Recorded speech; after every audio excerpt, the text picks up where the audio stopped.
Hello guys, welcome back to my YouTube channel.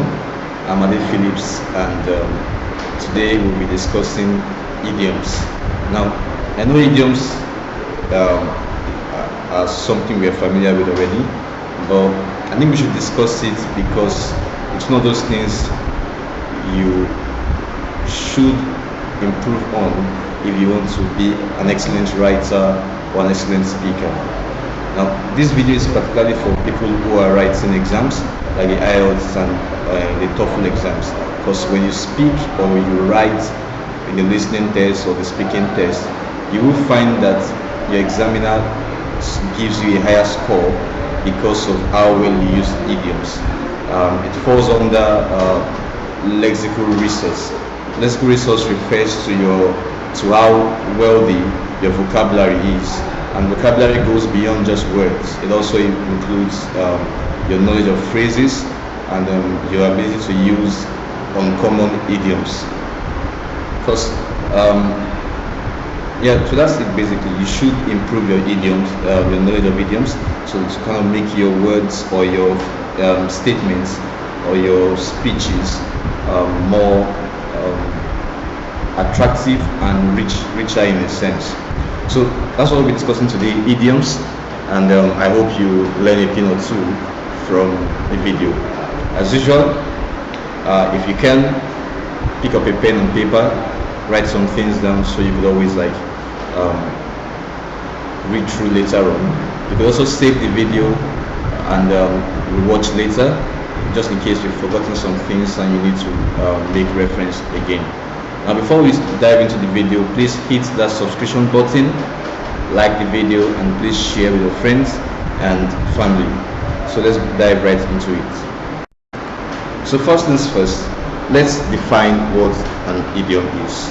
An idiom is basically an expression that is not literal, or a group of words that is not literal, in the sense that you don't know the meaning just because you've heard the words. There is always a subtext or a figurative meaning to it, and this is because it has some cultural or sentimental meaning behind it. So for you to know the meaning of an idiom, you have to have either lived with or grown up with people of that culture. As by culture, I mean where the idiom originated, or you were told by someone who grew up there. For instance, the expression "kick the bucket." If I told an average person who has never heard that idiom before, they wonder what I'm saying, because what do you mean by kick the bucket? In fact, they may not wonder, they may just think I'm saying someone literally kicked the bucket. The only thing they will probably wonder is why I'm telling them that someone kicked the bucket, because and why I'm saying it in such a sad tone. However, it requires someone who has a good knowledge of the English culture to say, hey, kick the bucket simply means to die. Now, so that's basically what an idiom is. It's an expression that is not literal, it is figurative. Figurative means the meaning cannot be gotten from the actual words there. When a person says kick the bucket, no bucket is being kicked. So that's basically it. Now, let's take a look at some of the characteristics of idioms. Firstly, they have figurative meanings, like we mentioned earlier on, and secondly, they have fixed structures in the sense that you don't change them. You don't say he kicked the beautiful bucket. When you say that, it kind of alters the meaning. So kick the bucket is kick the bucket in whatever expression you want to use. Let sleeping dogs lie. You can't say let's awake dog lie, or let sleeping bitches lie. So there's this fixed structure to idioms, and the moment you change their structure or rearrange it, the meaning is altered. So firstly, figurative meanings. Secondly, they have a fixed structure, and then they are culturally specific, or they have what we call cultural specificity, in the sense that they mean a specific thing to a certain culture, and they originate from cultures. In fact, every culture, of course, most cultures have their languages, and every culture has its own unique idioms. For instance, I'm a Yoruba guy, so I'll give you Yoruba idioms. There's a Yoruba saying idiom that says "akara tusi eku." akara tusiegu, which literally would mean bean cake fell into palm oil, and that makes no sense. Why would you say bean cake fell into palm oil, or was dropped into palm oil? But the actual figurative meaning is that there is trouble, or trouble is coming. So Akaratusi literally would not tell you trouble is coming. So you have to be someone who is culturally aware for you to know that that was what it meant. So let me give another example. Fi ọwọ́ mẹ́wàá jẹun. Fi ọwọ́ mẹ́wàá jẹun. Fi ọwọ́ mẹ́wàá jẹun just means to eat with your 10 fingers. Now, it makes no sense to, if I tell you to eat with your 10 fingers, the picture you have is probably one of disgust. Like, okay, why would you be eating with your 10 fingers? Like, don't you have manners? But that's not the actual meaning. Fi ọwọ́ mẹ́wàá jẹun means to spend all you've got without saving, like to be a wasteful spender. So fi ọwọ́ mẹ́wàá jẹun literally, you would not get the meaning, but there is a figurative meaning which only a culturally aware person can say. Let's take one more example, or two more. And there's one that Yorubas use when they want to describe someone without being too obvious. It's a form of euphemism. So they refer to, they say something like Oni Ebolu or Ebolu. I'm not sure if it's Ebolu or Ebolu. If you're a Yoruba person, you could correct me in the comment section. So it's Oni Ebolu, and Ebolu is a kind of vegetable. And when you say Oni Ebolu, you would think it means a person who sells vegetable, or a vegetable seller. But the actual meaning of Oni Ebolu is prostitute. So when the person wants to say, she is a prostitute, they just say Oni Ebolu, just to make it sound. Whereas the actual meaning of prostitute in Yoruba, literal meaning, is Ashewo or Olosho. But Oni Ebolu is a kind of euphemism, but also idiomatic. Now, the last one I'll give you for Yoruba is Mafogota. Mafogota, which would mean, literally would mean to not jump the drainage or not jump a gutter. You know what gutter is now, like where your wastewater passes through. So Mafogota would just mean don't jump the gutter, but that's a figurative meaning. Now, Mafogota just means he or she is wearing an indecent outfit, because it's a way of saying, like, just picture it. If you're wearing something indecent, you probably will not find it difficult jumping a hole. For instance, you're wearing a skirt that is too short, which is the actual origin of that word, Mafogota. When your skirt is a mini skirt and it's too short, you find it difficult to jump a drainage or a gutter or a hole, and so an idiomatic name was coined up for it, Mafogota. So that's for that. Now, this is an English class, so we shouldn't take too long on Yoruba. Now, the last characteristics that I'll mention is that they shouldn't be translated literally. When you translate them literally into other languages, you've missed the whole meaning.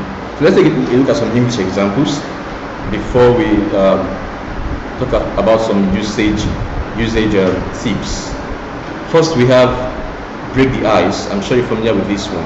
Break the ice just means to initiate conversation in a social setting and make people feel more comfortable. You know, in a room where everyone is tense, like everybody is tense, maybe there are two, if you're watching a movie and you see two rival groups, maybe two cartels in a drug movie, and they have come together to like agree on a truce. So everybody is quiet and someone just comes and breaks the ice, maybe starts a conversation that both sides will agree on, and the conversation can start. So let me give you an example. At the beginning of the meeting, I'm using it in context now. At the beginning of the meeting, the host told a funny story to break the ice. So when you tell a funny story, you break the ice in a tense atmosphere. Jokes kind of help. Then another example is to hit the nail on the head, and this just means to say something as it is, or to describe something exactly as it is. For instance, her comment about the need for more training hit the nail on the head. So she said something exactly as it is.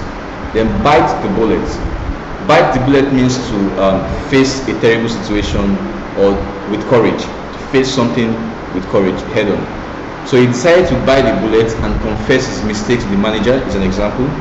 He decided to bite the bullet and confess his mistake to the manager. Now we have under the weather. Under the weather just means you're sick basically, or you're not feeling well. So an example is she did not come to work today because she's feeling under the weather. She did not come to work today because she's feeling under the weather. Now, another example is to spill the bean. To spill the bean, and that would mean to tell a secret, to reveal a secret. So, for instance, he accidentally spilled the beans about the surprise party. He accidentally spilled the beans about the surprise party. So it was supposed to be a secret, and you tell it, you spill the bean. Now, usage tips. Usage tips.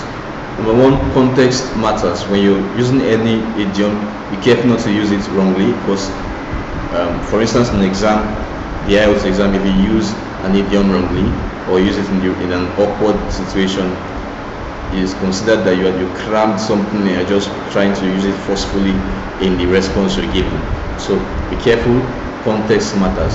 Ensure that the idiom you're using fits naturally into that context. Now, also you want to understand the idiom perfectly. Don't mix up one idiom for the other. And also familiarize yourself with as many idioms as possible. Familiarize yourself with as many idioms as possible. So let me leave you with some of these idioms. A blessing in disguise is an idiom that looked bad, and you found out that it is actually not bad. It's actually a blessing. For instance, let's say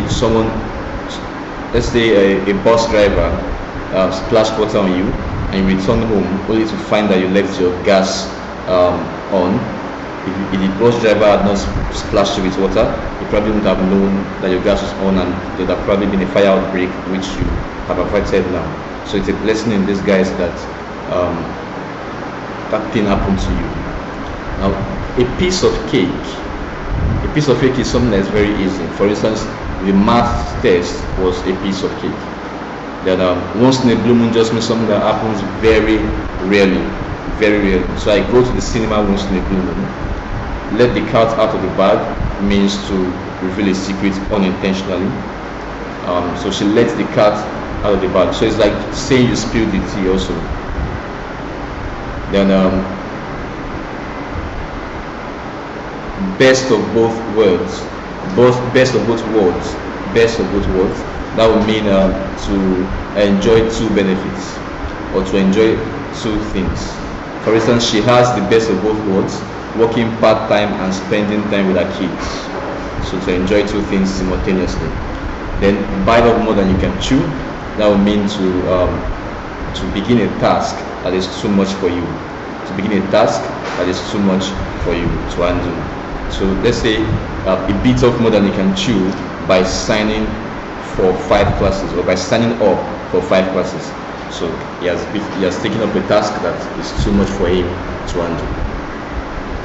Then burn the midnight oil just means to stay up late to work, maybe to work or to read or to do something. Basically, to burn the midnight oil just means to stay up awake all night doing something. Now, another expression is caught between a rock and a hard place. Caught between a rock and a hard place. And this just means to be faced by two difficult options. For instance, you are caught between moving to losing your wife or husband, or quitting a job that pays very well. So let's say your job has been paying you so well, and your wife is saying, or your husband is saying, you have to leave the place, leave the job, and relocate with him or her. So in that situation, you have two difficult situations to pick from. So caught between a rock and a hard place. Then cut corners. Cut corners just means to do something the easy way, then at the expense of something. You do something the easy way, but at the expense of quality, or at the expense of something basically. So for instance, the builders cut corners on the project, and that caused the building to collapse. So they cut corners, and then there was a disadvantage or a consequence. Then we have hit the sack. Hit the sack just means to go to bed basically. I'm tired, I need to eat the sack. and to hit the slab. Then you're familiar with kill two birds with a stone. Just means to accomplish two tasks with a single action. Kill two birds with a stone. And also let sleeping dogs lie. Just means to avoid problem or to avoid troubles, or to close something without to avoid any terrible outcome. So for instance, let's not discuss this topic, let's just let sleeping dogs lie. Then miss the boat means to miss an opportunity. For instance, he missed the boat on investing in that company. On the ball means to be alert and attentive. So for instance, keep your eyes on the ball or stay on the ball. So just means to stay alert. For instance, the new manager is really on the ball. Stay alert and attentive. Then through thick and thin will be will be when you're going through good and bad times together. For instance, they've been friends through thick and thin, or our marriage has gone. We've been together in our marriage through thick and thin. So this means through good times and bad times. Another example is when pigs fly. When pigs fly, this just means, say, when you're describing something that will never happen. So for instance, I will say yes to your proposal when pigs fly. So it's like saying, basically, I will never say yes. Then you can't judge a book by its cover. Just means don't judge something by the way it looks or by its appearance. For instance, she looks unfriendly, but you can't judge a book by its cover. And this one is something Nigerian parents like to use, or Nigerian girlfriends like to use. Actions speak louder than words. So maybe you're asking a lady out and you've not spent any money, and she's like, all you've been doing is talk. Actions speak louder than words. So when you act or what you do is more important than what you say, because what you say is of no significance if you are doing the opposite, isn't it? So another one is add fuel to fire. Add fuel to fire. That just means you're making a situation that is bad already worse, making the bad situation become worse. So let's say, for instance, when Tinubu made a statement, he was only adding fuel to fire. The ball is in your court just means you have the responsibility. You are in charge. So I've done all I can. Now the ball is in your court. So imagine I've been teaching and I say, okay, I've made this video for you. Now the ball is in your court. Learn the idioms and use them in your expressions. Now, another example is barking up the wrong tree, which means to be pursuing something that is not true. Like to be pursuing something that's not true, or to be pursuing a lost cause.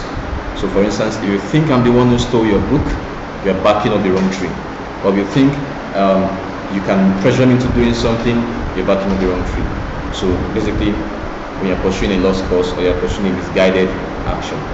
Then beat around the bush just means to waste time or to avoid something. So I could say, stop beating around the bush and tell me why you are here. So stop avoiding the point or stop wasting my time. Then another expression is by the skin of your teeth. By the skin of your teeth.